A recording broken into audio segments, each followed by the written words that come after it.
Hello, Lucia. We are live. Hello, everyone. Welcome to BuzzStart's episode 5 of I'm a Role Model. BuzzStart's mission is to upskill and empower 1 million women as future digital leaders. I'm Patrick Cutler, founder of BuzzStart, and I'm delighted to share with you all that I have a very special guest here joining us today, Lucia Asanache. Did I get it right, Lucia? Great pronunciation. Thank you. Welcome, Lucia. How are you? So good to be here. Thank you so much for having me. It's been a while since I shared stories and had a really good chat with a really good old friend. So I'm excited to be here. Great to be part of the community. Happy days. Now, let me give you your grandiose introduction. We were laughing about this earlier, right? You just sit back, kick back, put the feet up, chill out. You ready? Okay, here we go. Okay. So, hello, Lucia is from an industrial town in Romania, Ploiești. Is that right? Brilliant. Can you hear me? And she hails from a small family. Lucia has fond visual memories of her dearest grandmother, sharing her wisdom and love of languages and all things beautiful with her only grandchild. As an only child, Lucia grew up mostly with adults and she loved the attention. She was incredibly opinionated about the system, having lived through her parents' frustrations, and she would develop a acute sense of injustice and always wanting to fight back and put the world to rights. She went to a mix of good and bad schools, and she enjoyed the competitive nature of being top of her class. She worked hard and was ambitious. Lucia can remember early on having conversations with her dad in the garden about her dream to study abroad, and he promised her that he would do his best to get her out. In 2007, Romania's formal entry into the EU happened, and the opportunity opened up for Lucia to make the move to the UK and start university in Coventry. She enjoyed her student life and somehow managed to miss out on Freshers Week. Don't know how you did that. The dreams kept rolling, and she landed an internship at HP with a wonderful female boss. This helped greatly with her confidence and passion for her profession, opening many more doors. The reality of life's roller coaster was going to kick in at some point, and when Lucia landed a job with one of the world's biggest tech firms, it was as if all her luck had come at once. But things didn't turn out as she had dreamed. In fact, far from it. We need music or something. She'd be dropped into a nasty culture of bullying, belittling, and ruthless suppression of women by other leading women. Like all bad experiences in life, Lucia took the learnings and used the energy to drive her on towards her own rightful place of being a mindset. A year and a bit on, a new job and a new taste for life, Lucia has found a job in her workplace that she loves. She's inspired by her colleagues daily, learns loads daily, and feels like she's on a never-ending journey of discovery. She's experienced the bad and the ugly of corporate workplaces, which at times have left her reluctant to get involved in women empowering women movements. But she's also seen the good and wants to see more of it and remove her own internal barriers to help build society towards more kindness, support, and empowerment. Lucia has a fond love for EdTech and has always ended up working in or being attracted to this area of work. So, Lucia, you are very welcome. How was your grandiose introduction? It was great. How do you know me so well? I do my research, don't you know?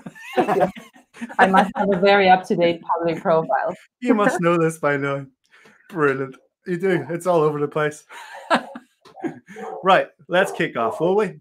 So It's a delight to have you here, my friend. It's been a long time since we spoke. So can you tell everybody how we met, how we know one another? Yes, so I have the fondest memories of touring the UK up and down with a bunch of really gleeful and excited digital marketing professionals and coaches. So we were part of the Google Digital Garage, an initiative that Google launched, I believe, in 2015 to help upskill people around the world, but particularly in the UK. Digital Garage took off quite quickly, so we were part of a group of training, I suppose, the training provider, traveling up and down and speaking to communities that are deprived of digital skills or don't have the access that we tend to find in central London and other big cities. And Patrick and I really, we kicked it right off, I think, because we both were quite excited. I think we found a common ground in terms of the passion for what we were doing. We were both so excited to deliver these training sessions to such a varied audience, and we always enjoyed the great feedback. And I think a culture of traveling with people that you don't know very well, and obviously they're not your permanent colleagues, really teaches you that you kind of navigate towards the common themes and common grounds And I remember particularly, was it in Torquay that we went to an Irish bar? I can't remember exactly, or Western Supermare, something like that. So yeah, really great memories. We've learned a lot. Oh yeah, we did. Yeah, that's right. That's right. So yeah, I have good memory. But yeah, there's a really great times, and it's been a pleasure to stay in touch with you and to definitely to be part of this. And thank you for inviting me, because your initiatives are inspiring to all of us. So it's good to be part of it. You're very welcome. I can remember, like, as one of your first, or maybe first couple of sessions with Google's Digital Carriage, and you were so nervous. But you were amazing. Like, you just smashed it. And, you know, we're all the same, because we're all terrified, you know, and we were all doing these things that we were terrified of, and we've all had to start somewhere. And you're a great inspiration for, you know, other women out there, because you stepped up, you took it on the chin, you stood in front of hundreds of people, you took a big breath, and you did it, and you went and done it. You were terrified, but you did it, right? It's true.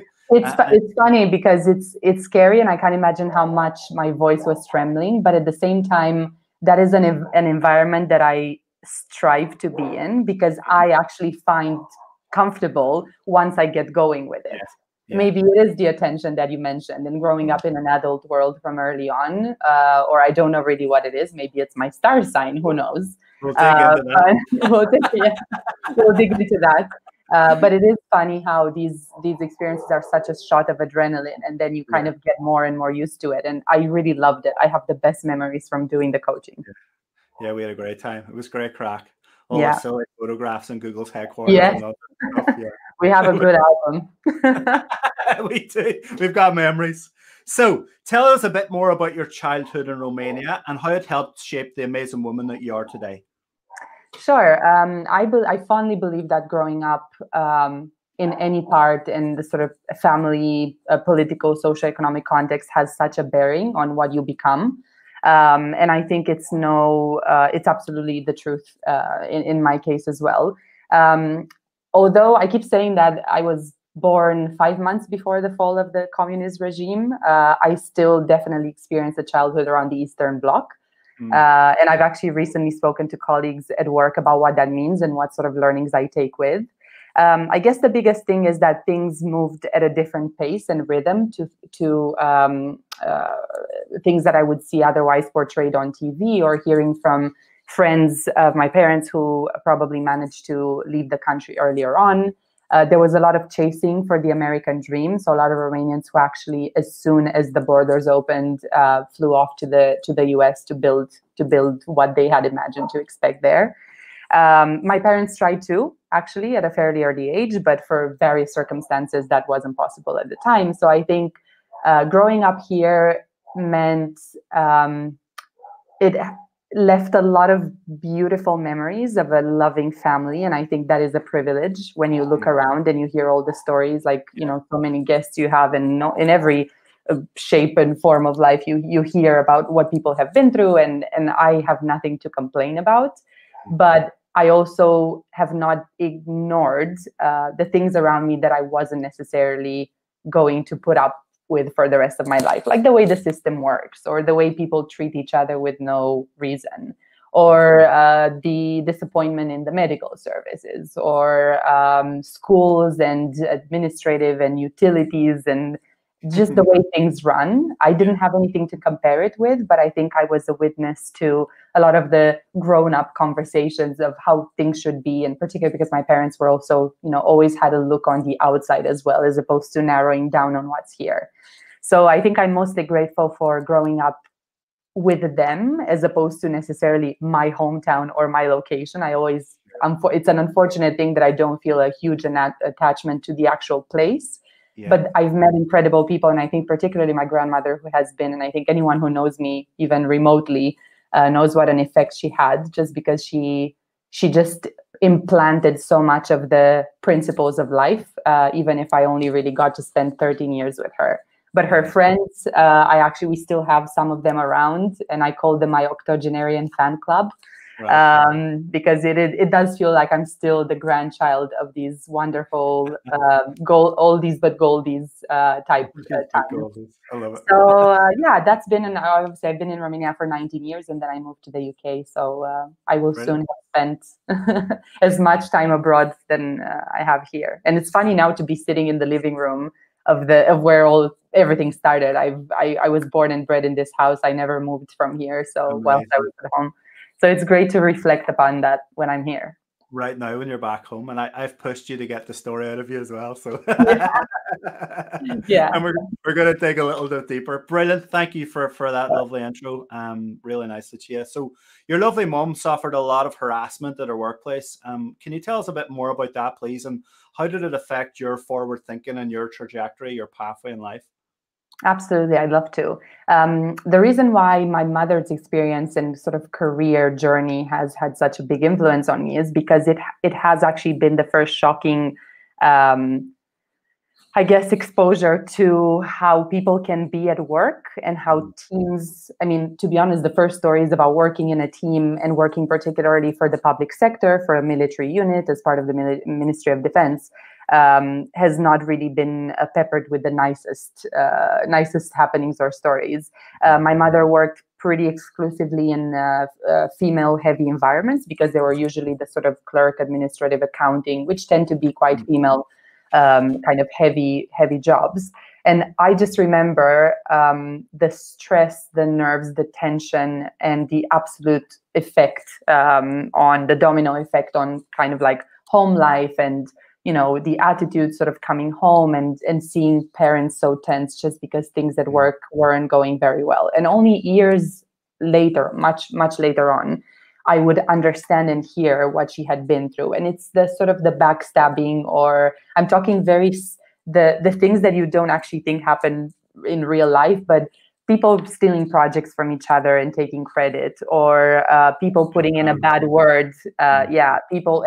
And when I say people, I should actually be specific. These were women, colleagues of my mother's, who have taken conscious steps to belittling or going around or backstabbing and so on, and basically getting in front of her progress. Purely because I think my mom did make a sort of a standout note from the sort of teams she has been. She is a particularly nice, loving, generous woman, and I don't think she found that anywhere in her immediate circles. Yeah. And I have really lived through that. I have really heard it and seen it and kind of experienced. And it has absolutely built a label for me around how women can be with each other. Of course, there was also the male boss that was supporting some of that behavior or not taking action. Sure. So again, things like accountability, or I would be very young when I would ask my mom, but why doesn't your boss say, don't do that to Corina? Or like, I had the most basic questions. And the answer would always be, it's just the way it is. There's nothing we can do. And I never took that for granted. I never took that for an answer, I don't think. No. Ever, and even today. No, and neither should you or anybody else. Absolutely not. And that's it was awful. Yeah, that's a great thing about these talks is these questions are designed to pull stuff out and share those golden nuggets that anyone that's listening or watching should never put up with any bullshit of any sorts anywhere. No. Get the hell out of there. Who is your circle? Who's in your circle? Make your circle.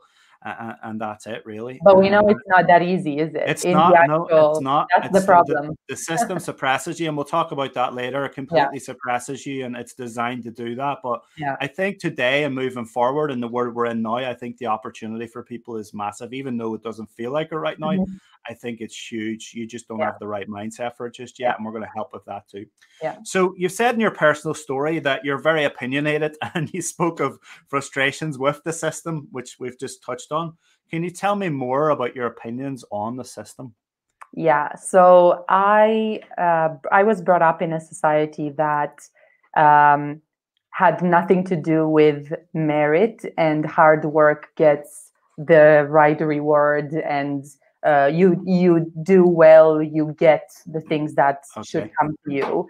And I think I never understood why things are so unfair. I think there's this sense of that's not fair, that's not right, which I developed from I can tell you the smallest things, like going and registering for a course, or starting a fresh school, or moving from one class to another and being welcomed, or I should say not welcomed, with comments, with personal comments, people that tell you what you should do because they want you to fit in that particular mold, and not go any box. Exactly. I grew up frustrated that we didn't have a cinema where you didn't freeze in the middle of winter because the central heating wasn't on. And I can tell you, I'm not at the end of the world. Sometimes I paint a picture, and I really wasn't born in a village without electricity or whatever, but this is exactly what bothers me. If Ploiești was the first city in the world where we had an oil refinery, and I understand that everything fell apart after Ceausescu's fall in terms of industry, and obviously capitalism meant different things for this country, and we ultimately ended up selling everything that we owned. But I just never understood why it's been given such a bad hand. And I always thought that's the same for my hometown as it has for the country. Of course, you cannot generalize. My experience is specific to this. I do believe that I always say that Transylvania is one of the most beautiful regions, probably the most beautiful region in Romania. I'm like, surely if I was born there, maybe I would have stayed there. So I'm not generalizing Romania anymore, but I genuinely think you find patterns of behavior in this desire to get to lead a country as rich in resources and talent and people who are super hardworking, and it's absolutely wasted because the governance is not subpar, is something that you don't even hear. It's beyond the rule of jungle, beyond there's nothing. And there's also not much room for people to interfere or intervene. I've also seen people like my dad, who has had a very successful sort of academic and military career to a degree, and then stepping into the private sector, you're basically like dead meat. Like no one looks at you unless you have to show a ton of diplomas that mean nothing, and some of them are the sort of like the paid, like private education is not very well regarded here because it's seen as if you pay for the diploma that you get at the end of of a course or a sort of curriculum going through that.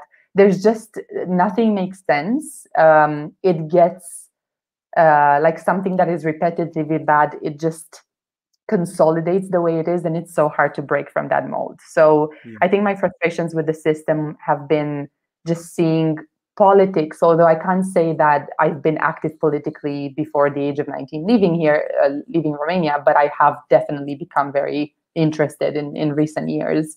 And looking back, I can absolutely see that all my frustrations with the little, like the frontline institutions, services, citizen advice, and all of that was actually a reflection of something much bigger and far worse, which was really the build-up of a post-communist nation that didn't know what to do with democracy and still doesn't. So yeah. Interesting. Very interesting. Thank you for sharing that. I mean, I honestly don't know much about the history of your country, but it's very interesting. And one of my best friends actually is Romanian as well, and he talks often about how beautiful your country is and it is, and everything else, And someday I'm going to visit. I've been trying to get him to arrange it for years, but he never does. And he lives in Switzerland now.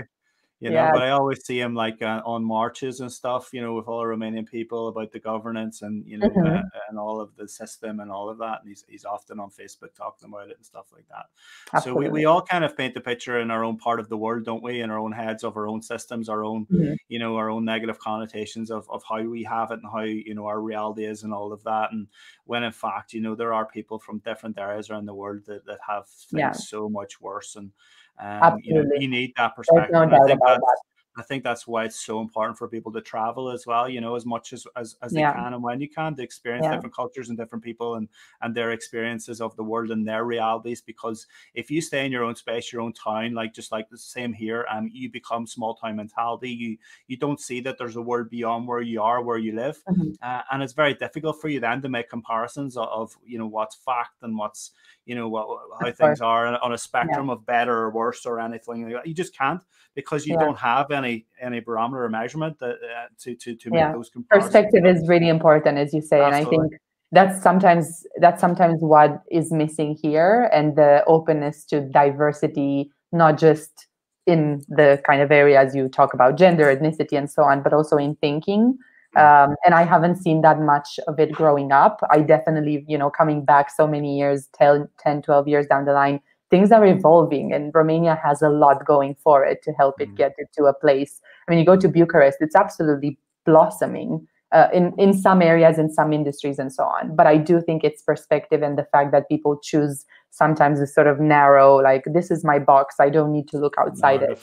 Which, to be honest, is also a post-communist. It just comes with it, doesn't it? That's how generations of parents and grandparents have lived or experienced, and it's really hard to break that just because on the 25th of December 1989 everything just went up in the air. It's ingrained in your psyche and your being and your mind and your subconscious and everything. You can't just go, oh, new slate, new day, forget about that, let's move on. That's not how it works, right? Mentality is the thing that takes generations to refresh and renew. So it's funny how these interviews as well, when I write these questions somehow, and then I'll be talking to somebody like yourself, and we roll on, and then it kind of rolls into the next question, and it's just weird. I don't know how, but it's great. So people make the world go around. Well, actually, nature makes the world go around, right? Talk to me about your experiences with people, the good, the bad, and the ugly. Great question. I have grown up thinking or believing that having lots of people around you is the best thing ever. Being surrounded by friends, my parents' dinner parties, my grandmother's sort of like girlfriends groups, like playing cards and smoking the odd cigarette and all of that. I think entertaining is something that runs through the blood of this family, and I think I've always seen myself as taking that over. So my default position in the world, at home, going into school, moving to university, starting my new job, and so on, has been, if I come into a space with people, you smile, you want to get to meet everyone. Everyone is nice as long as you're nice. If I'm not nice, probably someone's not going to be so nice to me. A very, I would say, basic and / naive way of thinking. And I think that even by the time I finished university, I still hadn't figured out necessarily how things work.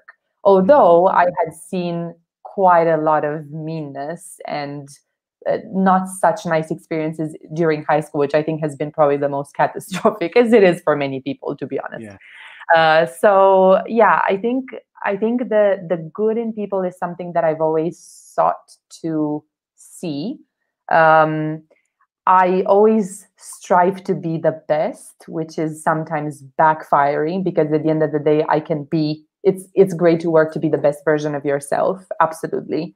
But I also think you have to accept the flaws and the positives and the minuses, I suppose.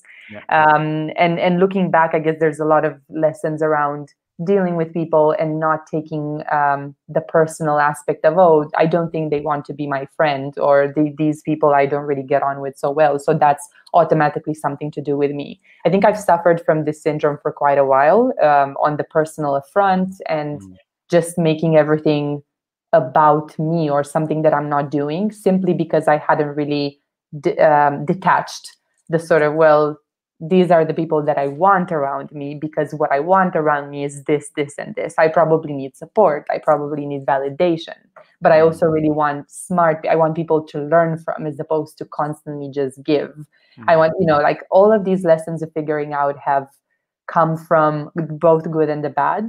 And I think, unfortunately, and also like linking more to the topic of the discussion today, I've seen some of the worst behavior, and I've suffered probably the most heartbreaks, not from high school sweethearts as much as I have from, again, groups of girlfriends. Because, things at that age, 15, 16, 17, there's why are you doing this? Why are you putting this makeup? Why are you, like, there's small things. And I've never really been a super girly girl at the time, I suppose. I've gone down the tomboy, or I try to, because I found friendships with boys were a lot easier. But it's only because I've been subjected to some horrendous treatment, and I guess bullying. There was always this idea that I must stand out in the bad way because I'm the tallest, I was the thinnest, I had whatever health issues, I was a bit fragile, and that was pointed out to me. I don't know if it was ill-intended at the time, but it was such a hard, it's almost like someone constantly reminding you of something that is quite obvious, we need to get over. So I had my frustrations and my battles with the kind of confidence, although overall, I think even speaking to my parents or my family, I would identify, and people would identify me as a fairly sociable, happy, I would say probably very happy child, like always with the sort of like, oh, everything's great, everything, put a smile on. And I've also had a lot of people noticing or say, like, I used to get questions like, how are you so happy all the time, or why are you so happy? Which I actually don't really understand how to answer, and I find them quite weird. I'm not sure I would necessarily ask someone. It's just the level of how personal a question can get, and what exact level of detail do you want me to give you. And I also think there's a sort of an energy thing going on, because someone who's like looking at you and sort of constantly wondering like, but why are you like this? And I also ended up not necessarily being best friends with these people. So I think there's a theme there. I also did a lot of self-reflection around my own actions, because I have certainly, sometimes wrongly or maybe too quickly, labeled people and behaviors by matching. It's almost like machine learning, matching with what I had associated that particular behavior or question with. And maybe that person was not necessarily ill-intended, but on the fond of my, let's say, experiences with what my mother has been through, or what I've seen in my parents' jobs, or whatever, has been an absolutely alarm for me. So it's like you take responsibility. Like I've been exposed to these experiences. I have built some prejudices. I like to think that I will break the barriers to those one day, one by one, but they do carry with you for a while. You just need to know how to manage them. Sure. Not to be, trying not to beat myself up for it too much. And still, I think I see the good in people before I see the bad, but I'm also alert. I'm constantly alert, just because of, how things have gone. It sounds like you've got some very powerful soft skills in your arsenal that have come from your journey, your life, your experiences, your environment. You've just talked about kind of self-analyzing yourself, metacognition, looking at your own thoughts. You've talked about machine learning, which is literally like machine learning and computers come from the human brain. So, that's come from us rather than the other way around, So it's very it's a very powerful thing to be able to introspect, yourself and your thought processes and how you behave. That's a very powerful thing that most of the planet can't and don't or won't do. And I think that is a large problem that we have, that subconscious people floating around subconsciously rather than having that conscious introspection of themselves and how they act and how they behave and how, well, maybe I'm wrong. Because there's a great saying that every story has two sides, right? And it's so true. It takes two to tango and all of that. It's very true. But often people don't agree with that. They're both right. And you get the, so. And in all fairness, people might need, and particularly women, I'm not sure women realize how important that self-reflection process is, or maybe there is some sort of giving some help or talking about how normal it is to ask for help or ask for mentors or try hypnotherapy or do life coaching, or how many people do have access to these things. They're not particularly, there's a lot of amazing initiatives in these areas, but immediately accessible it is not. Like to go on some of these sessions or to understand about self-reflection, I mean, there's YouTube and a lot of material out there, but I think this is where I feel like we could all make a contribution. If you've been 100%. Through something and you feel like you've overcome, and we're clearly not done with the bad experiences and what I'm learning, and I'm buckled up. The roller coaster goes on. Yeah, you're buckled up. I love it. But if you remember the little bits that you picked up on the way, and you're able to at least influence the person next to you who may be going through something similar but wouldn't know where to pull resource from to speak. Even talking out loud, or I don't think I realize how many people just don't realize what that does for them. Sure. And I didn't know myself until I spoke to a friend, and a friend tells you, oh, you should know about this and the other. But not everyone has access to this. It comes from education. It comes from where you're born. It comes from what you've been exposed to. God knows how many things I'm missing out on because I haven't yet got to to explore. So this is the thing about talking about everything there is and being able to pull that resources and when you need it equally. Right. Yeah, and mindfulness is a great tool as well. That it's becoming more of a social norm, but not enough. And we should all be doing it really, because it really does help with your mindset and stuff. But brilliant, Lucia. In Romania, you celebrate Women's Day every year, March the 8th. I know everything about Romania. Women, mothers, sisters, and daughters are celebrated with flowers and joy, which I love. We live in a world that has two sides to everything, right? Black and white, men and women, labor and conservatives, etc. In reality, life is a lot more complex with a lot more gray area, right? But some people are programmed only to see us and them and nothing else. So what experience do you have of women empowerment, both good and bad? The bad, I'll start with the bad so I can finish on a good note. That's good. I guess the bad example, the bad and the good, funnily enough, comes from similar contexts. You can have amazing examples of not empowering women, but rather hitting them in the back of the head with something in a workplace, in the school, or even from a female teacher to a student, and what you see and how they represent themselves and how women are represented in society that you grow up in.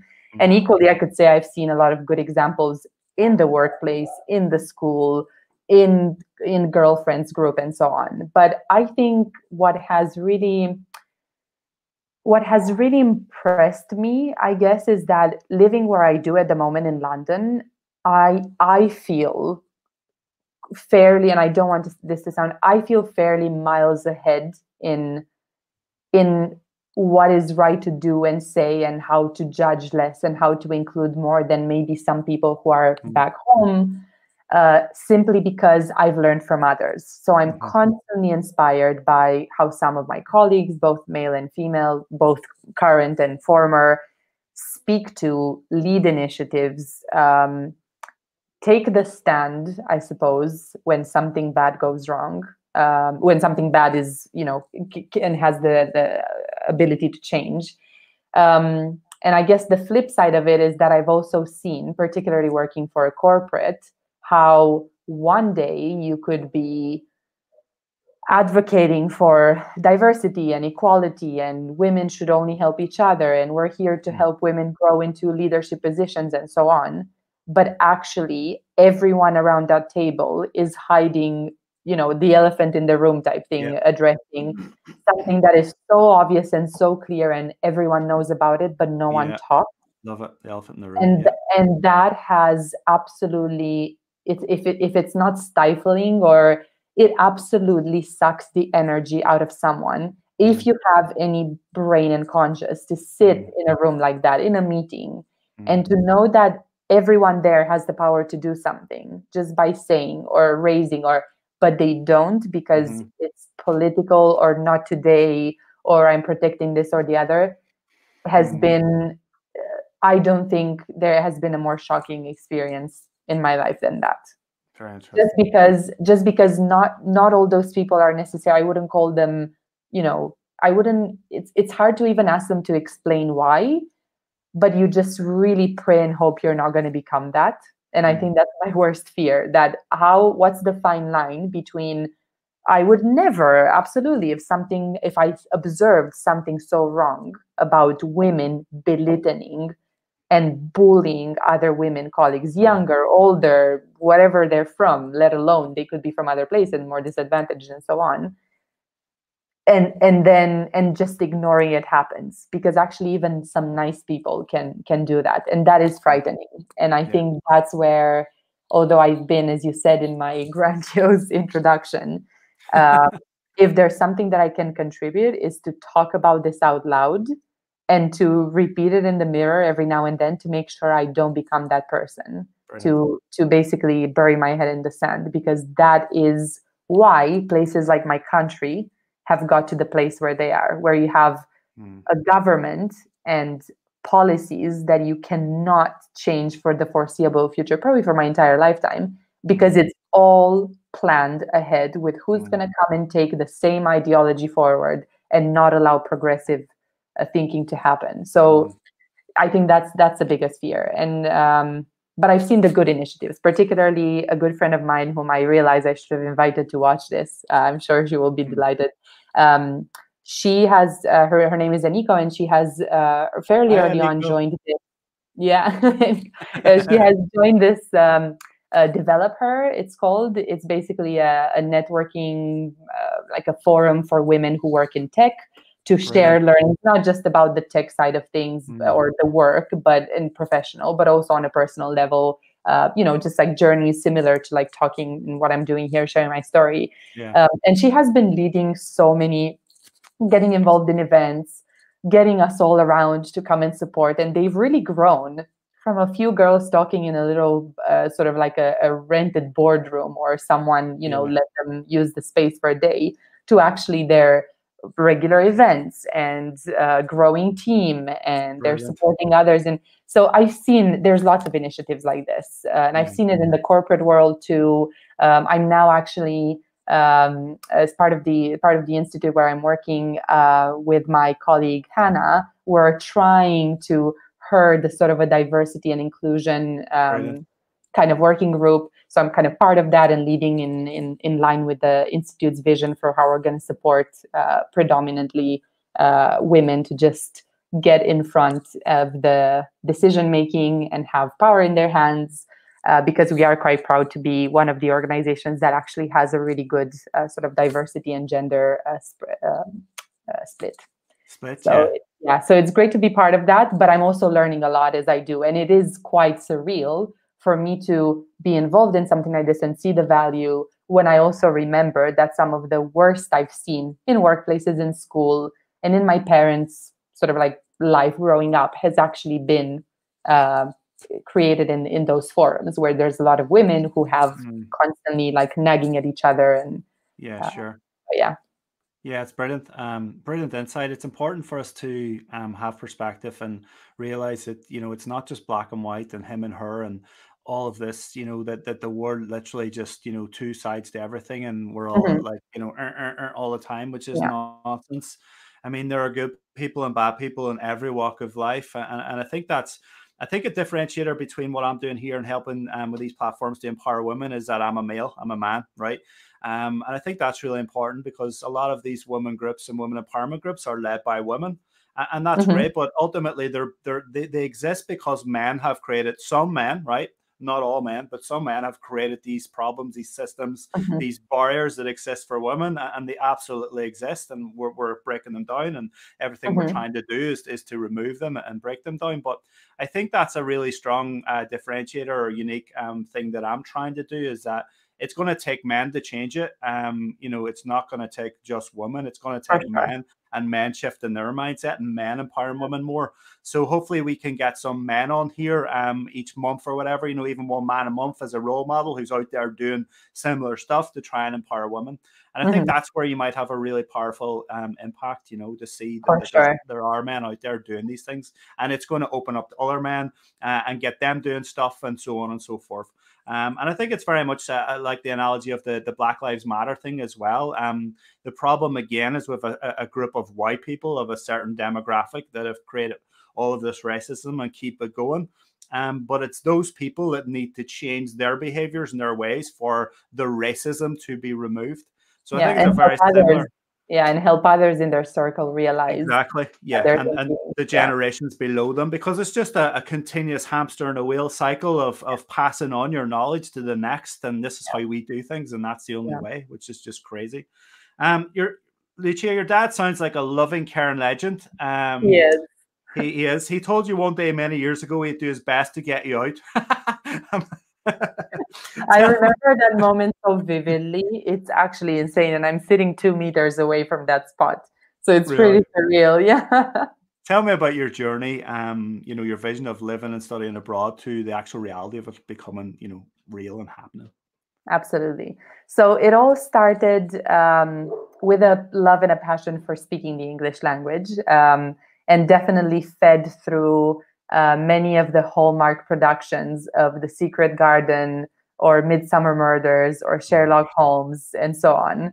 I just always thought I had never been to England before I moved there, but I always had an absolutely utopian vision of what it looks like and what it feels like, and the parliament and the monarch and this and that.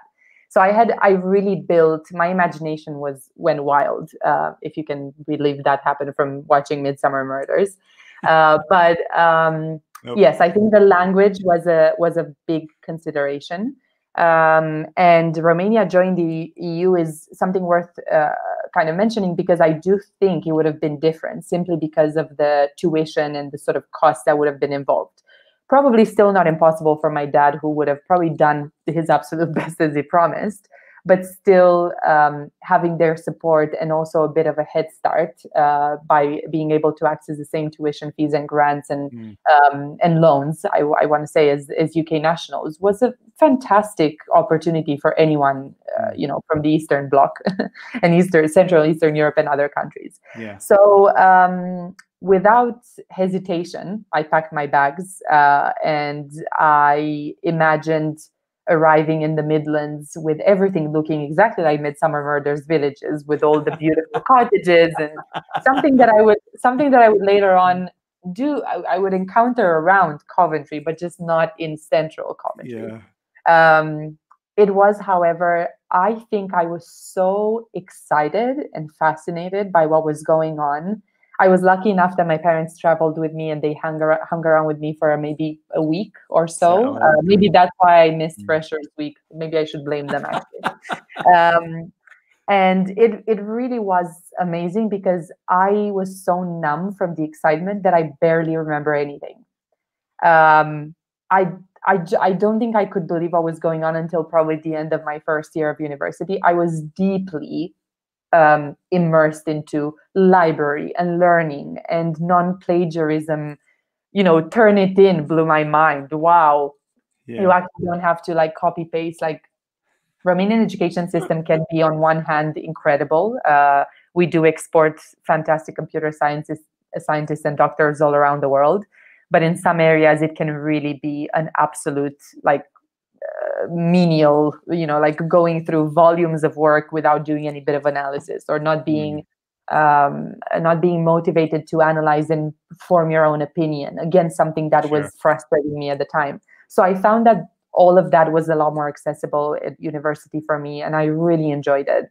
I also probably not spending my money on shots, on VKs and whatever else. I did spend it instead on a lot of the international office trips. So I saw a lot of England and Scotland in my first and second year of university. I was also lucky enough that I didn't have to jump into a part-time job immediately. So I could actually enjoy the student life and living in student halls. I had wonderful flatmates from England, Ireland. I actually think the first ones were just, British, actually. Yeah. So, it was great. And then the placement, my internship at HP happened, which really was a definite start to my career, because I made a lot of decisions there as to what I want to do and how I want to be and so on. And then returning to university to finish dissertation, followed by getting my first dream job, as I would call it then, in London in PR. It was actually that I moved to London on the first day of the London Olympics. I will never forget it, because I got a limited edition Oyster card. And it was all great. And from there, it's been an absolute roller coaster of jobs that were the dream job going into them, and quickly realizing that a dream job is not really ever a dream job. It's a job that works for you at the time. And I think that what I took mostly from all the jobs and environments I've worked in is the people and the experience of working in a professional environment. Sometimes even more than the skills and work itself, because you find that in a job, you have to learn something anew anyway. There's different ways of doing, particularly working around comms and digital. There's always a new way. There's always a new platform release. There's always but I can honestly, probably hand on heart, say I loved every single one of my job to start with. I went into it excited. I wanted it to last. But then the inevitable happens. Some of them were changes and moves because it was time and I wanted to progress my career. Others were less expected and had to kind of fit around other things and priorities. But as everyone would say to you right now, everything happens for a reason. Although sometimes you're like, I think this is a bit stressed to the extreme. And I think it has been in my case as well. It always is. But that doesn't take away the anxiety from wanting things to be well, from sometimes suffering with all the effort and love you've put into it and you feel like it hasn't paid off. However, looking back from where I am now, I would say that I probably wouldn't change much. Or if I could avoid some experiences, I would have, no doubt. But I wouldn't change much because this is where I want to be in this moment in time. So it's Brilliant. good. So that moves us on nicely. You landed a dream internship with HP. Tell me about the job, the workplace culture, the people you work with, and your experience, and how did that affect your mindset, your well-being, and your confidence? Yeah, it's funny to get this picked up on actually in my story, because I don't realize I gave it quite a bit of I gave it real estate in my story, although it's a job I had as an intern 10 years ago. But there's a reason for that. I probably did it unconsciously because it did mean a lot. And the job meant a lot because I loved every single day of it. So I left there imagining that every job will be just like that. I also had an incredible boss who is now a dear friend of mine, and she was my first female boss, obviously also my first actual boss. And I think what she endowed on me in terms of ethics and principles and the smile on the face and positive attitude and be the light in the room has and is staying with me and will stay forever. I honestly still find myself probably remembering how she would do things or how she would approach things and try to, and sometimes I forget, it really was 10 years ago, so that's a long time. But it was fundamental, and it just goes to show what a first experience can mean for the rest of your life. And I'm pretty sure that if it had gone wrong, things probably would have been different. I would have had a different approach. I would have sought something that, maybe wouldn't have necessarily gone in the right way. It really is incredible. So I did find a very collaborative working culture. At the time, the alignment between marketing and sales was the holy grail, which I probably still think it maintains today, even if I left the profession, to be honest. But I remember I actually have vivid memories of some of the projects because some of them were amazing, others were just intriguing or interesting, but really incredible people. And a lot of them as a little group of interns in a world of very grown-up professionals, people with 20, 25 years experience, was quite something, and learned a lot there. So yeah, I'm taking with me the role model, the leader role model, particularly from a woman. Very different to what I was telling you I had seen back at home through my parents' experience. So that was like, oh, so things are indeed different here. So I made the right choice.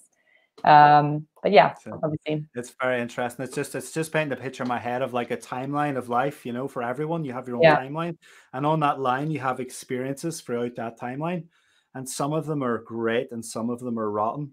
But you remember them all. The experiences, they stick out. You forget everything else. If something doesn't have some kind of resonance with you and your being and your emotions and everything in a really striking way, whether it's really good or really bad, that will stick on your line. But everything else just kind of fades, doesn't it? And that's like you're talking about 10 years ago, like it's a long time, but it's not. Time's an illusion, right? Because it's an experience and it's planted in there, and it's going to be there when you're 90, and hopefully you're still there when you're 90, and it will, and you'll still be telling your grandkids and your great grandkids and all that, hopefully, about it. But it's very interesting that, you have experienced that as well in that journey from the bullying and stuff to here's this amazing woman who's bigging me up and helping me and empowering me. And she's an incredible leader. So that's going to lead us on in our story, on Lucia's story, to the next stage, which is great. So for want of comparison, isn't it funny how these questions just kind of so for want of comparison and opposites of the us and them spectrum, you work for a giant tech company. Will not mention any names. What you had dreamed and envisioned of from what you'd seen and heard was far from the reality. It brought back many of those childhood memories, that bullying and belittling and everything else. Can you please tell us more about your experience, the learning that you took from that, and the actions you put in place to prevent experiencing the same thing happening ever again. Sure. This experience is definitely not something that is nice to reflect on, but my only gratefulness for it is that it didn't last all that long. And once I was over the worst of it, I tried, as one of my dear friends tells me to this day, to take away the amazing time I've had in this company before all of this unfolded. Yeah. But basically, the experience was in little words, as I don't want to go into too much detail, but it was a first glimpse of how it isn't just Romania in 1997 of the Ministry of Defense, where things are a little bit corrupt and a little bit unfair and, you know, like a post-communist. Things like that happen today and will happen again if we're not careful. And it's basically about people and leaders assuming leadership positions without having the slightest clue about how to manage people. Yes. And not just how to manage people, but how to treat people, how to behave, and how anything that could go wrong in work, which can honestly, realistically be you failed the project, you failed the deadline, there are things that happen, none of which could affect the world or the revenue or anything like that. But for things to be taken to in such a bad place of, I guess, belittling and harassment, verbal aggressiveness, hearing, being told that you're good for nothing or nothing that you do is good enough, or you're not good enough for this, you're not good enough for that, especially, and I think it's especially formulated around that, when you are aware of how far from that you are by other people's words. So it's almost like it's allowed that you build an image of, oh, I think I'm doing pretty well and things are quite great, for then someone to shatter that into pieces. What is worrying about that is that it was a very repeated situation. It's not something that happened in isolation. It's something that, there's a person, who is allowed to do this on a repetitive basis. And I think that's what scares me the most. It wasn't easy to just turn around and slam the door behind you. And, it's not easy because you still hold on to things. You think it's you. You think there's something you can do about it. You think there's something you can do to escalate. You think it's not right to be rebellious. And again, all of these things probably from my DNA of don't, it's better to fight for it's better to be stable than to go on a protest or whatever like that. It's the old mentality, which I can't say that my parents necessarily have, because they've always been more, like I said, outward looking and so on. But it has been around me all my life. So I've experienced, and it's funny enough, when I try to express what had happened to me to various people, I honestly, and I can say this now as well, I Googled the word bullying in May last year or in April, because I wasn't sure if that's what was happening to me. Because you always think, first of all, bullying is not a word in Romania. So when I was experiencing what I now know was bullying, I never had a word for it. You would just say, oh, I think these people are laughing or making fun, or it's a bit innocent, or they don't mean it, or someone told them. I had no idea. And I would have described myself as someone who hasn't necessarily experienced it, or it was different, or we don't really have a word for it. And obviously bullying is something that there's a lot of talk about, mental health, bullying and so on in the UK, much more than there is in Romania, although there's tons of it happening here as well. So I looked up that word and I read the bullets. I probably still have the article somewhere. And I drew the conclusion that what was happening there and then is that I was being bullied in the most, absolutely ticking all the boxes. There is worse than this. There really hasn't been, I didn't take action, the sort of like the legal or anything like that. I have no regrets for my approach. I did speak to people. I did make sure it's something that is recorded and known and so on. But unfortunately, my hands were entirely tied. So what I took from that is that, like you were saying earlier, no one should have to go through this. There was nothing about me that was so wrong for me to, to not be anywhere out there in the world and to stay in that clique and horrible politics of don't talk about this, cry in the bathroom, come back, don't say it. She said this, but I've honestly, the level was incredible. The level of, the behavior, the harassment, everything. So what I took away from it is when you clearly, no one deserves this, including me. So you move on, or obviously if circumstances force you to move on, you obviously do. It's something that it's like living to tell the story type thing. And I will never pretend that it didn't happen. Yeah. That doesn't mean that I'm going on live TV. Oh, wait, actually, what? He just did. Yeah, did. To the world.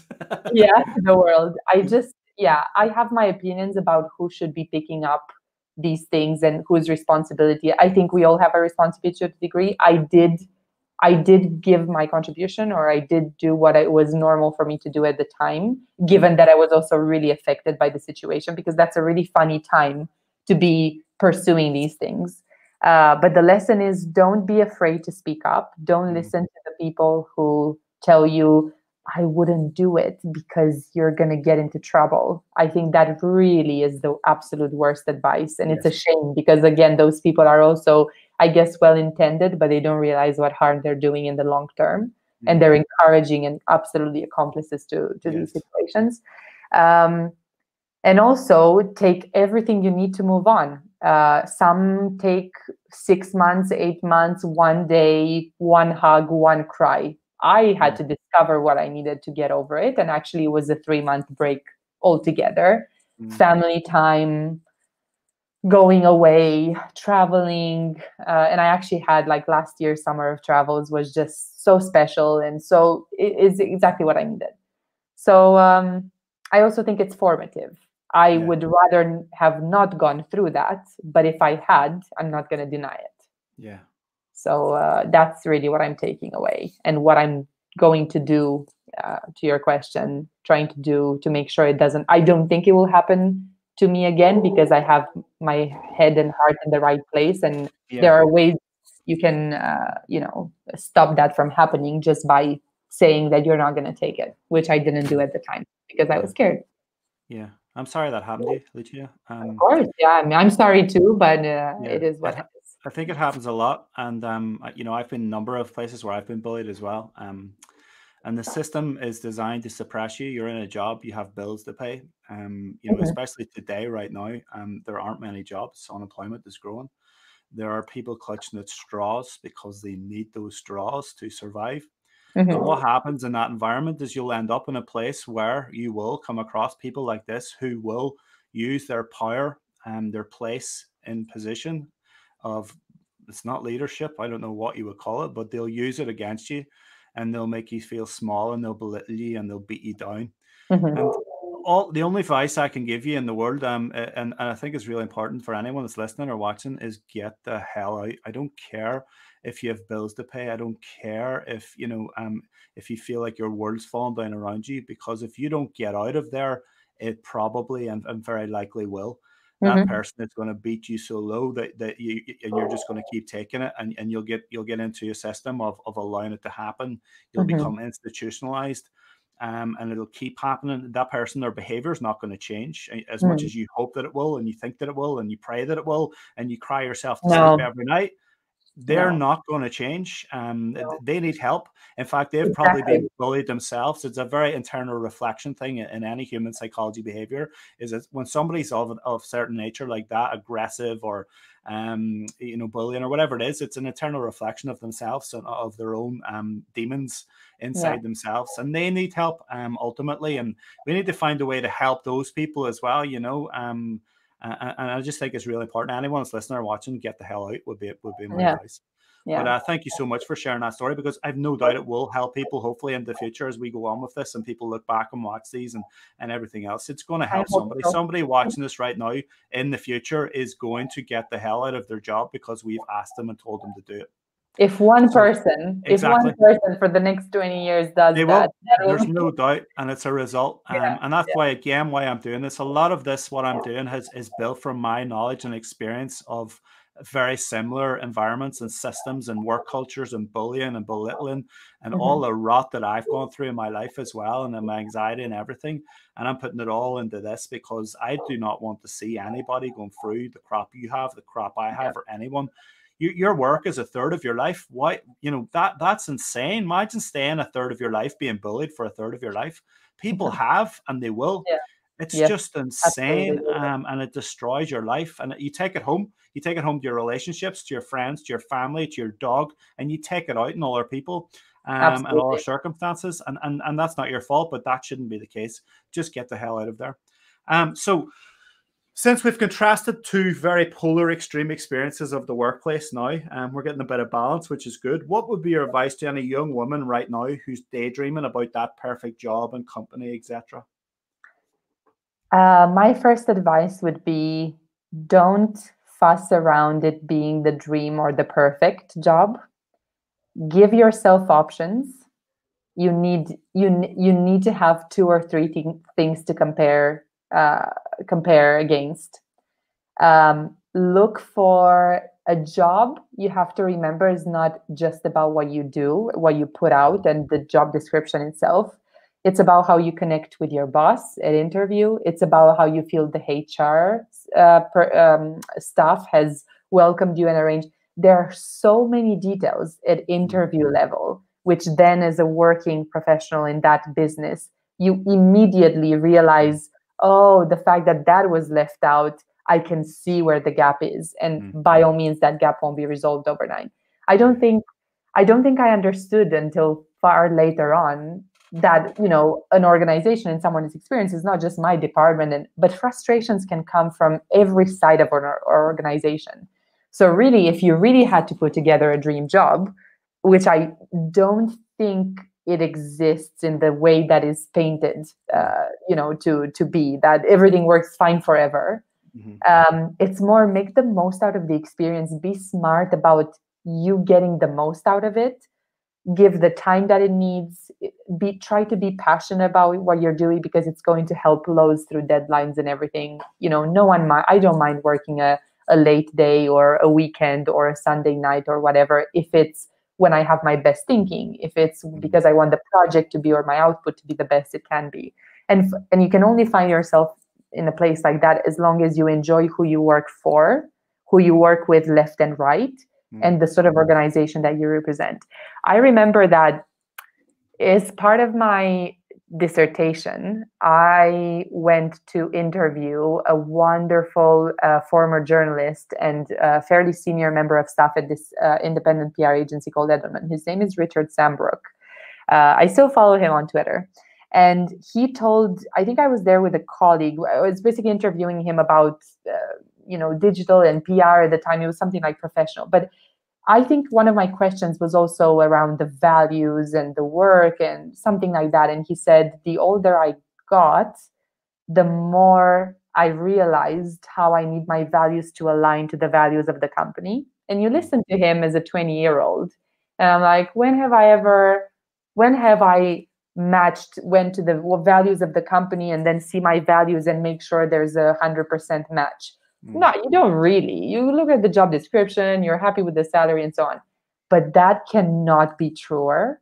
Like, I can't tell you. I haven't even reached his level of experience and the years he was carrying of so many successes to say that I absolutely see what he was saying. And it has really stayed with me. So I would encourage that. Look up, those values are not for nothing. And you usually are going to tell so many things just from interviews. And also the other, I don't know how many pieces of advice I've given so far, but if I can give one more, just don't rush. Take the time and the steps and consult the people that you trust. It's so good to run, like, where do you see me? The question of like, where do you see me? And make sure you ask the people that you trust and they know you very well. It's just such a good help, like seeking help and advice. Yeah. I didn't really look for it. I have incredible mentors in my parents. Like I still call them, if not every day, we speak a lot. Some of the things, I have to be honest with you, and hopefully they won't hear or understand this bit from the bit back there. I don't necessarily know if they understand what I'm asking them for. Like they wouldn't be able to give me the answer I'm looking, but just calling my mom and saying, I need to make a decision with regards to this. I don't know if it's the right thing. And she would say something that I probably automatically dismiss because I think, oh, she doesn't have the context. But she will, without a doubt, in all those words, say something which will actually trigger. I'm like, oh, I really have to think. And that can be parents, partners, best friends, siblings, which I don't have. So again, the family, the strong family unit and the close knit with parents. There are also professionals like life coaches. Reach out to a boss that you really enjoyed working with. People love being acknowledged for how great leaders they are. No one's going to turn down or reject your call if you wanted to just get a sort of a professional opinion. So and particularly for young women, and I was one of them, with eyes as big as the, like walking in and feeling like I'm on top of the world. Yeah. I still have those moments now, but then it really used to be, this is it. I'm going to be the CEO of this agency. And I found my job. And I was so adamant and so I made up my mind about everything. And you just give yourself 6 months and you're like, oh, okay, this is how things work. But you learn a lot from it and record your thoughts and I don't necessarily keep a diary, but I talk a lot, as you can tell. I share with people, I revisit messages, I look back on pictures, just reflection, asking for support, and just please don't forget to look for the good things in the search for the perfect thing, because they're not going to stand. Yeah, brilliant. I love it. Excellent. Again, we live in a system which again, I'm trying to change the status quo with what I'm doing and create these leaders that will change the status quo. And we have this program, this talent program, it's 12-week digital entrepreneur leadership. So, future companies need entrepreneurs, and very much around social causes as well, which is what we're training. The world's not perfect, and it never will be, and it's got a lot of problems, and we need to fix those problems. And I largely think that women have the intricate soft skills that are needed and required for the world to move forward to a lot better place than it has historically. And I think that's what we need. And fundamentally, that's what we're going to drive. And hopefully that's what we'll achieve. But I think we live in a system and we're very high unemployment right now in COVID again and stuff. And you're left to think that because of the system that you have no power or no say when you go for a job. Through that interview process, when you have that panel in front of you, it's a very intimidating experience. You'll read a job specification and you'll get a contract and you'll think that it's a one-way thing. They have the power and I have to sign this contract and everything that it says on it. You don't. You absolutely don't. Read the values of the company, research the company, read Glassdoor reviews online, go on website, find out who the staff are, the LinkedIn, Twitter, Facebook. It's called social listening. Check out who they are. What are they saying? How do they act? Ask people in your network who know them. Do as much due diligence, because if you're going to spend the next, well, it's 2 weeks or 2 years in an environment where you're getting bullied and belittled and harassed because they have created a culture where that's allowed and they have not done anything about it, you want to bloody well make sure that you do not end up in that workspace or workplace, because it will destroy your mindset. Do your due diligence. And figure out where you really belong. Your industry, your passion, as you said, is so important. You don't want to get up in the Monday morning hating getting out of bed. You want to jump out of bed because you cannot wait to get into work because you love what you do.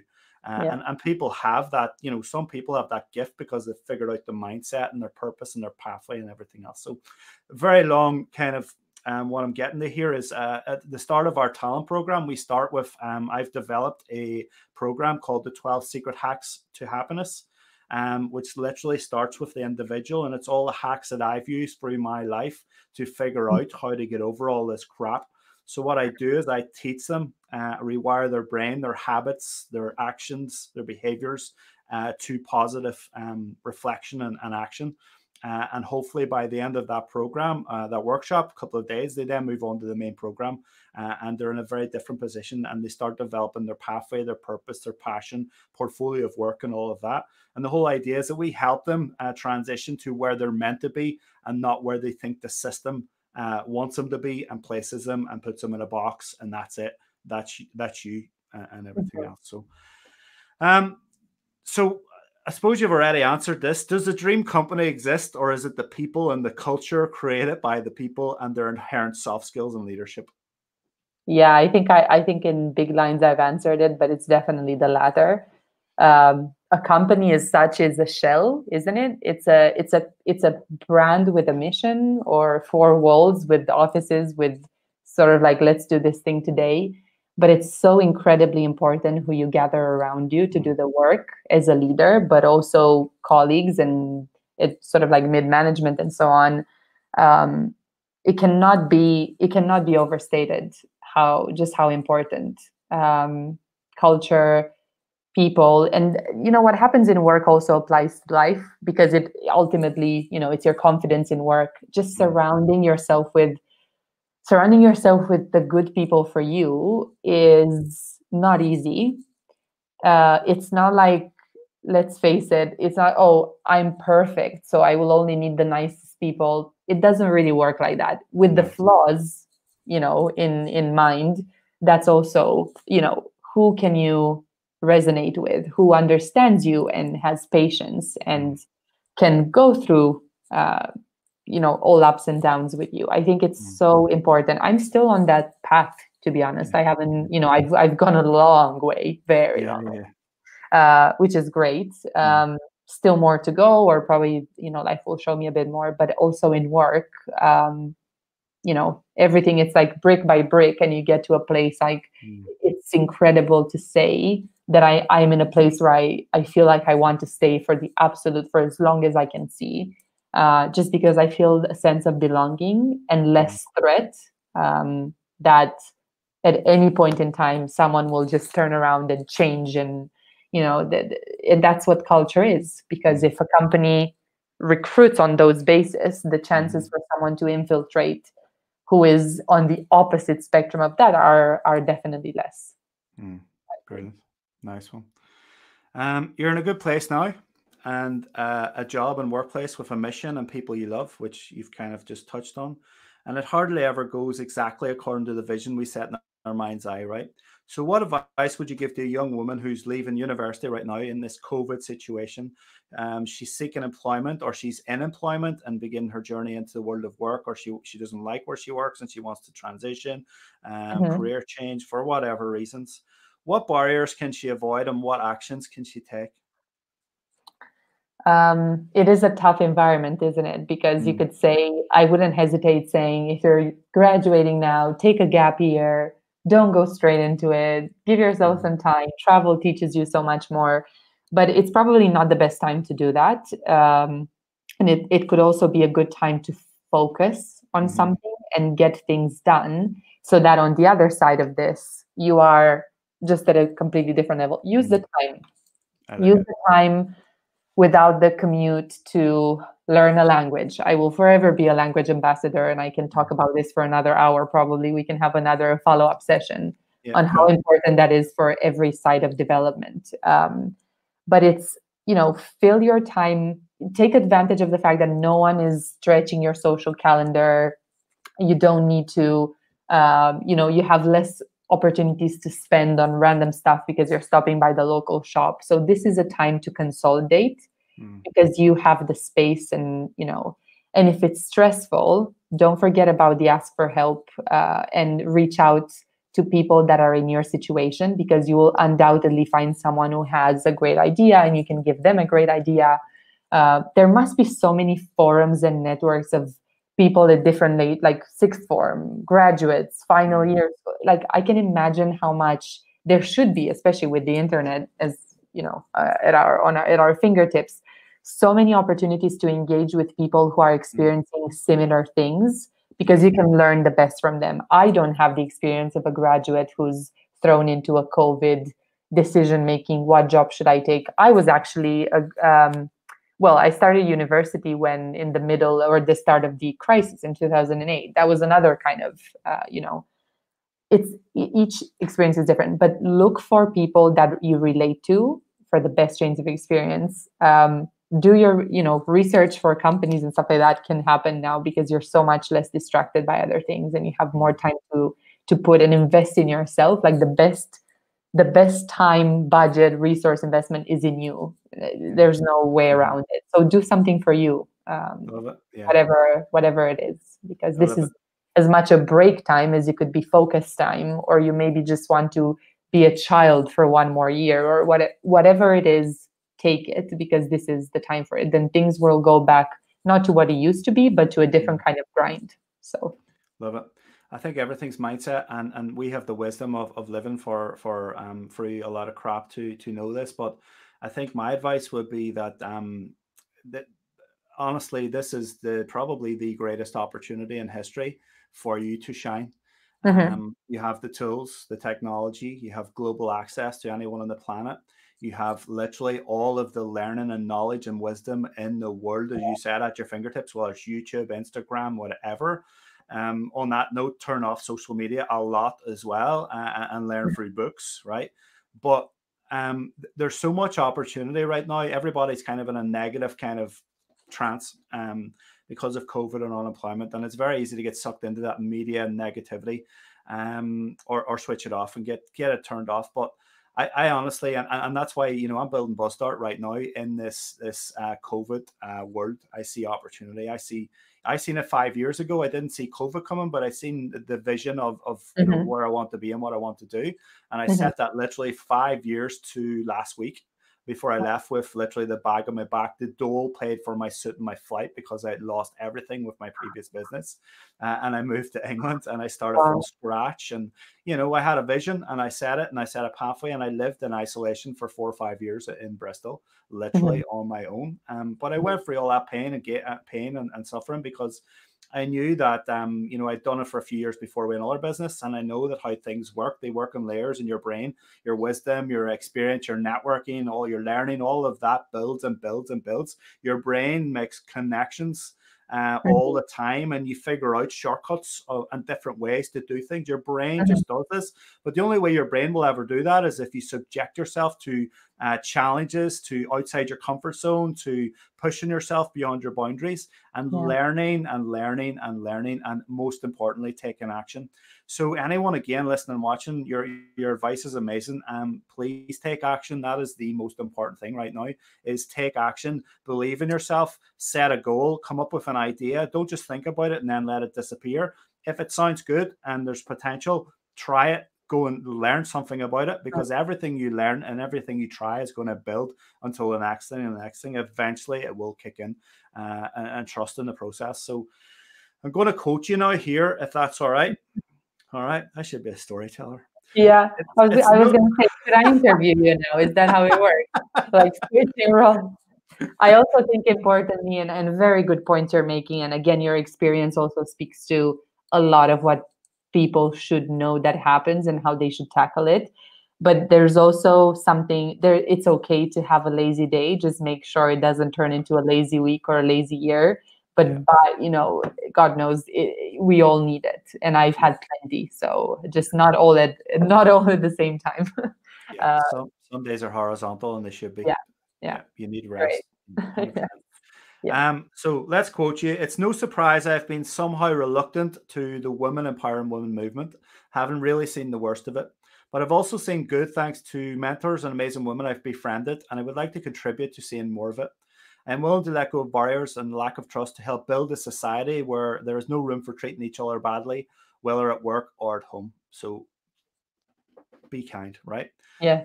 What would you like to see for the future? What kind of workplace initiatives, programs, leaders? I think by default, diversity and inclusion initiatives that include women empowerment, because it shouldn't sit separately, should become such a default, in the same way cycle to work scheme is now something that it kind of comes with, or probably bad analogy, because ours just sort of kicked in a few months ago. So but I genuinely think, and I hope there will be a time that I will also experience when this is not going to be a separate conversation, a thing that a company should make room for to start. It should be the standard and it should be default. 100%. If I have to take it up a notch, I would say I would love to see my home country in that position as well. And obviously, Romania is just one of the many other countries that are just at sort of a different level of tolerance and how we talk and how we have diversity. The discourse can be different. So I can only hope that, continuing to visit, I will be able to not just see the change, but also contribute in some way, just by having, like with I think the Black Lives Matter movement was such not a wake up call, because I think we had plenty of those, right? We should have woken up many times before. But what this one felt like it was doing more was the focus on action. And, whether you post on social media or you don't, but if you call your parents from a part of the world where these things don't matter, and you tell them just how much they matter, or me talking to my mom that I've just spent an hour speaking about her experiences, how they impacted me, and how actually she also should kind of forgive, move on, and be open to helping other girls, which is actually kind of doing within kind of her latest projects, which is really wow and inspiring. These are the things that change. It's only one-to-one, but it's enough for, our neighbors will hear it, her best friend will hear it, my children will know it, and so on. It's just that's how it starts, from one to the other. So that's what I want to see. I want to see the step, the kind of the step ahead, where this is not a separate conversation or an initiative that has to be launched with a flagship event. It's just something that when you join, you can ask at interview, what's your policy? What do we do? How can I get involved? That should be just part of it should be an interview section, to be honest. I love it. I think a lot of corporate companies, and they figured this out many years ago, not just today, it's just becoming more mainstream now, is that, and it's been proven as well that being seen to be socially corporate responsible actually adds quite a percentage to your bottom line. But ultimately, the way I look at things is, if somebody's starting something, they'll start that from the beginning. They'll not start it, 10 years into their company and suddenly say, we are this or we are that. Right, because that's just absolute nonsense. You're just joining the trend and so on, and everything else. So, but you touched on something really important that we haven't really talked about, and I just want to pull it out before we continue, is forgiveness. It's so important. In my journey, I've learned that you have to forgive others, and remove this blame culture, this blame thing, for your own trajectory and pathway as a human being. By forgiving others, regardless of whatever they did, by letting it go and forgiving them, and giving up, removing and releasing that energy, you allow yourself to move on with your life, and you free your brain up, and you just enjoy life better. If you don't forgive them, you hold on subconsciously to that, even though you're not consciously thinking about it. It's still in there and it's still having an effect on you. So I think that's a really powerful thing that the people should take on board too, is do your best, whatever it is, whatever your situation. Say again. Including me, to be honest. I actually think because I'm not sitting here to talk from I'm an expert, let me tell you how this works. That is an area that I absolutely have so much work to do on, the forgiveness and the actual allowing oneself to move on, because you don't have the hard feelings. It's hard when you care, but yeah, it's something that I think a lot of us have a lot of work to do, and that includes me. On that note, I learned how to do it years ago, and I did it, and I've literally forgiven anyone that's ever done anything on me. But what you just said as well is about care. Is if you care enough about yourself, then you'll allow yourself to forgive all those people and move on, and it will just free you up completely, and you will feel it. So you've a love for ed tech, which is great, and I hope you'll come and work with me at Buzzstart very soon. I guess education, to be honest. Yeah, I guess it's education in general that I've always had. I think maybe because I grew up again from the early on influences of a grandmother who was a pedagogue, not just a teacher. It's just like the person who carries. She was well retired by the time I grew up to be aware of her. And that demeanor I haven't met yet. She really was so gifted. And I think there's something in me, and I try to explore this path of going into research and academia, that once would love to experience that halo that I thought she had.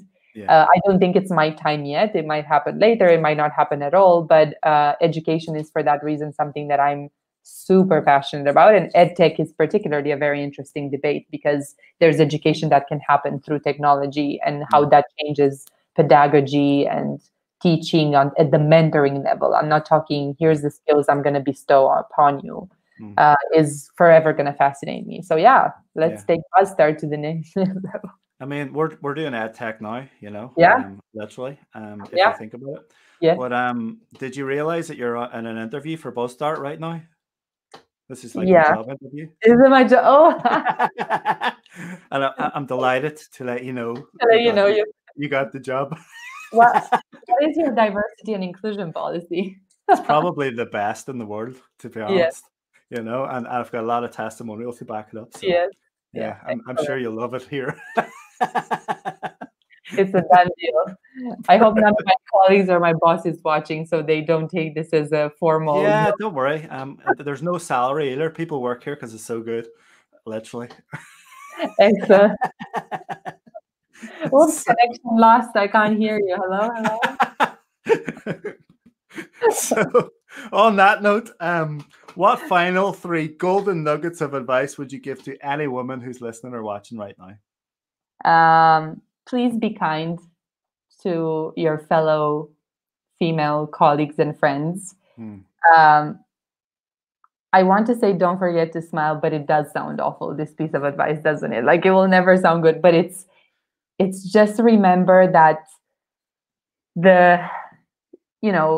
we can be so charming if we're lovely, and there's no reason not to be. And let's keep that feminine, wonderful, charm that we have and carry it with us and make use of it. Men do it, and sometimes we have a go at men for taking over in the sense that they do. We have so much arsenal. We just need to use it wisely. So I would say just, embrace the positive side. And the other bit is take any opportunity you have to learn how to make smart choices. And that again goes back to some of the things we were talking about. Speak to people that you aspire to speak to. If you have a role model, reach out and speak to them. And give yourself chances, options. Don't just take the only path that is coming to you, because you might not find something as good as that, or So it's part of the confidence building.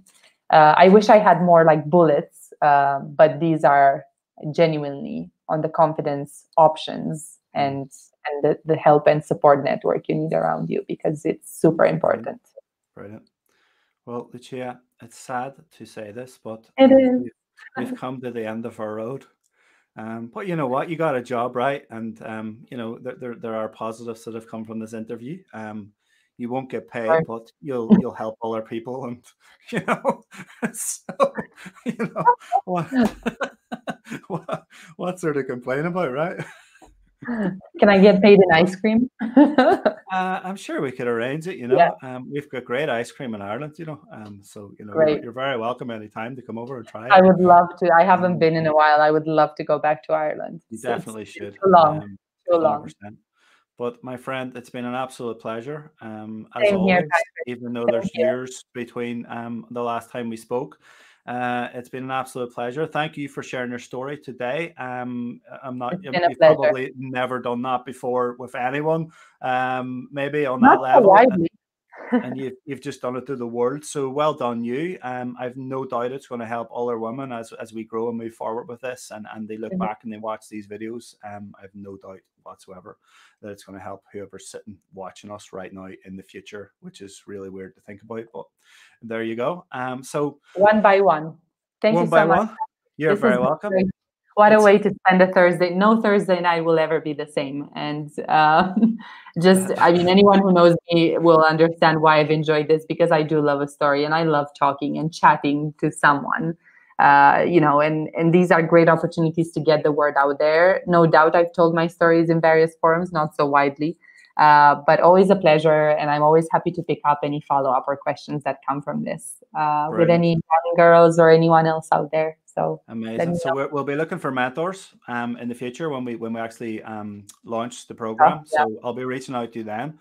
We're also looking for more role models, which I've spoke to you already about. So have a think about that. Get your thinking cap on, and anything else that you think of, that can support or whatever. Please do. Anyone listening or watching, please subscribe to the YouTube channel, Bustard Academy, or like the Facebook page, because then you will get updates of future episodes. So thank you very much. Thank you, everybody. Have a lovely evening. Absolute legend. And take care. All right. Everyone. Bye. Take care. Bye.